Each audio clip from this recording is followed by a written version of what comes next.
Hey friends, family world, Luke here with another video. For those of you unfamiliar with our channel, we've been posting videos about our travels since moving to Europe in January. Today I wanted to do a bit of an introduction video because there are some people out there who had questions about some of our background history, who we are, etc., etc. So first of all, people wanted to know how long we've been together. Tyler and I met in September of 2007 when we were 19 years old and were second-year students at University of Toronto. And from November 2007 to now, we've been together and have been married since November of 2014.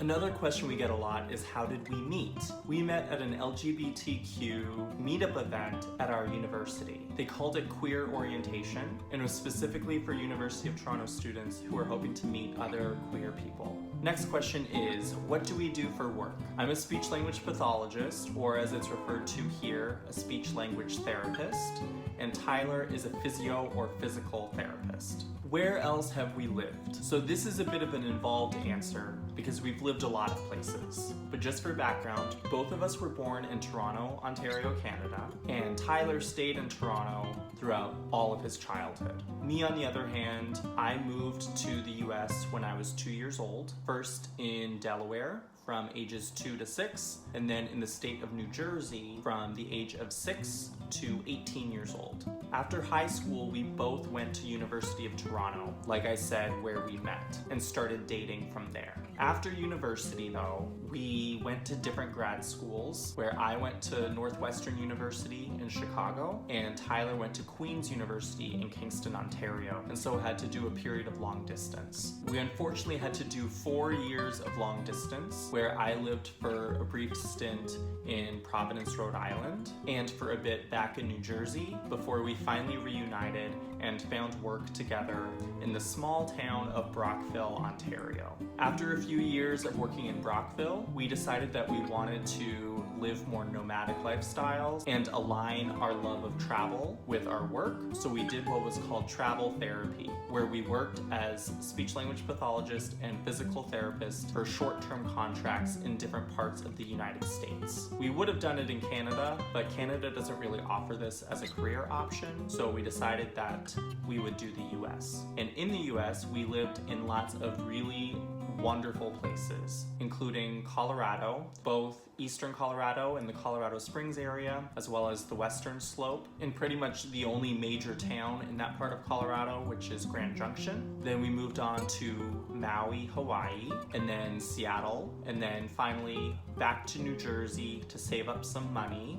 before we came here to Northern Ireland. How are you able to live this amazing life of travel all throughout Europe? That's a fairly involved answer that I'm going to discuss in further detail in a future video talking about how we lived the lives that we live and some of the things that we had to do to get there. So keep your eyes out for that video coming out in the future. How long do you plan on living in the UK and where else are you thinking of living? So our visa is a 5-year visa, which is pretty amazing considering most visas are shorter than that. But we were fortunate enough to get this 5-year visa and we've done about 6 months so far. So we, at least at this point, plan on using the visa to its full extent and staying the full 5 years, barring any significant life changes that would make us want to move back home for any reason. But ideally, we would like to live here for another 4.5 years, and we have a lot of different places in the UK that we would be very open to living in.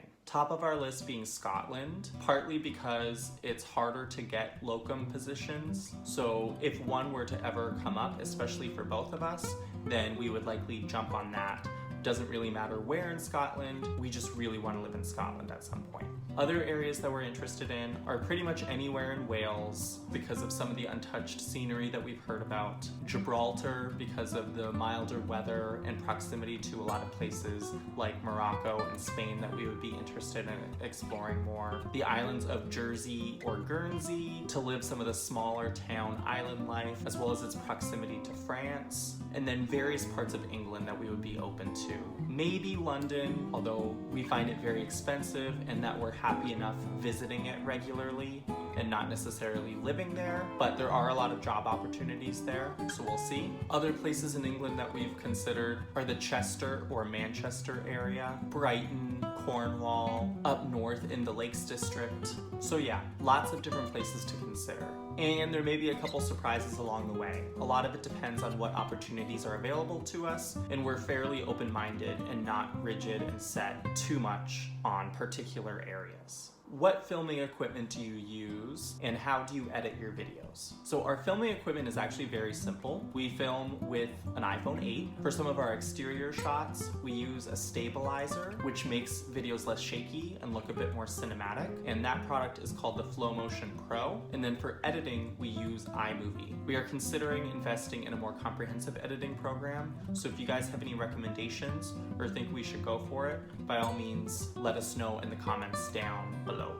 What will you do after your visa expires? That's a big question because that's 4.5 years from now, so I don't want to say definitively what we'll do. We've tossed around a couple ideas. Long term, we've thought about settling down somewhere in British Columbia because we really loved that area when we lived in Seattle, and we know that we want to live somewhere in Canada most likely long term, just because it aligns more with us politically and culturally than most of the United States does. But I don't want to rule anything out. We loved the opportunities that travel therapy provided us when we were doing it, and we may want to travel a bit more. We've talked about really wanting to travel to Australia and New Zealand, do some really extensive travel visiting places like Alaska that are harder to do when you're in a full-time 9-to-5 job. So we are not set in stone on what we'll immediately do after our time in the UK is done, but we have a general area that we hope to be able to live in the future, being British Columbia. How is it being gay in Belfast? So this is a question that we've gotten a couple times. And let me just reinforce again that we've lived in a variety of different environments in terms of how gay people are perceived and treated.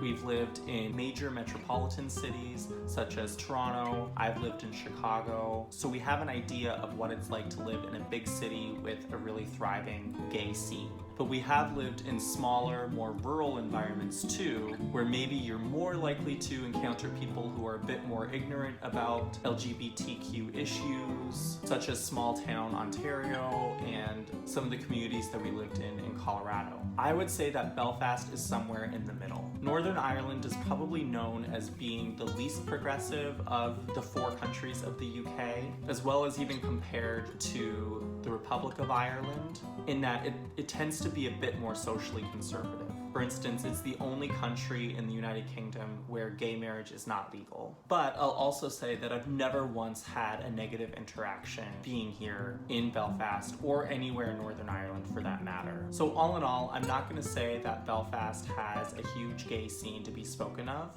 but at the same time, I think it's a relatively safe city, or as safe as any city is in the UK, because homophobic things happen everywhere in the world, including the large cities that have big gay populations, such as the recent attack that happened on 2 lesbians on a bus in London. So all in all, you never know what's going to happen. You just have to be aware of your surroundings. Why did you choose to do a contract in Northern Ireland? We get this question a lot, both from people from outside of Northern Ireland, but also from locals here. And there are a couple reasons that we wanted to go to Northern Ireland. The main reason that I wanted to live in Northern Ireland is because I wanted to have an avenue to easily drive around and explore the rest of Ireland. And our visas are specifically for the United Kingdom, so we can't work anywhere in the Republic of Ireland, but we are able to work anywhere in Northern Ireland, as officially it's considered a country of the United Kingdom. Now, to answer the question of why we chose it as our first contract, is because we moved here kind of just as Brexit was supposed to go through. Moving here at the end of December, when originally Brexit was supposed to happen in March.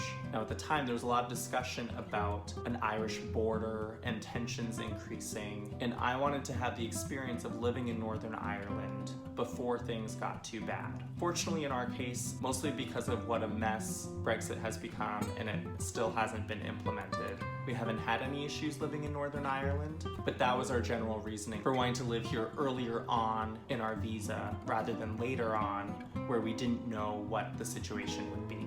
Alright guys, that is it for our Q&A about us video. If you have any further questions about us, about our travels, anything that comes to mind, feel free to leave a comment down in the comment section below or shoot us a private message, and maybe we'll do a video like this again if there's interest. See you guys at our next video. Bye.